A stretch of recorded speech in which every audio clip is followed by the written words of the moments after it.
പിന്നെ നമ്മുടെ ഈ സീസണിലെ ആദ്യത്തെ ചക്ക, നമ്മുടെ വിയറ്റ്നാം മാലിയുടെ ചക്ക രാവിലെ നിന്ന് തന്നെ പഴുത്ത് പറിക്കൊന്നും വേണ്ട, അതാ ഇളവി വന്ന് കേട്ടോ. കാര്യം എന്ന് വെച്ചാലേ ഞങ്ങൾ ഇന്നിവിടെ കീരി കയറിയിട്ട് കീരിയെ ഓട്ടിക്കാനായിട്ട് വന്നപ്പോൾ ഭയങ്കര മണം.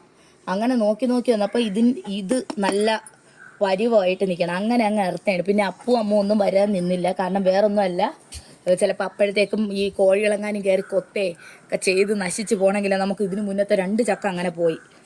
നല്ല മണം, നല്ല പഴുത്ത വറുത്തിട്ടൊക്കെ നമുക്ക് എന്തായാലും നല്ല മണം ഉള്ള സ്ഥിതിക്ക് നമുക്ക് മുറിച്ച് നോക്കാം. ചിലപ്പം വലുതായിട്ടൊന്നും കാണില്ല, പക്ഷേ ഇതിൻ്റെ ആദ്യത്തെയൊക്കെ ചക്ക നല്ലതായിരുന്നു. സൂപ്പർ ചക്ക കേട്ടോ, നല്ല പരിവം.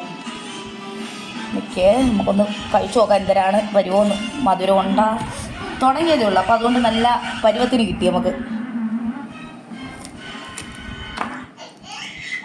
അങ്ങനെ ഈ സീസണിലെ ആദ്യത്തെ പരിക്ക ചക്ക സൂപ്പർ, നല്ല മധുരം, പൊളി.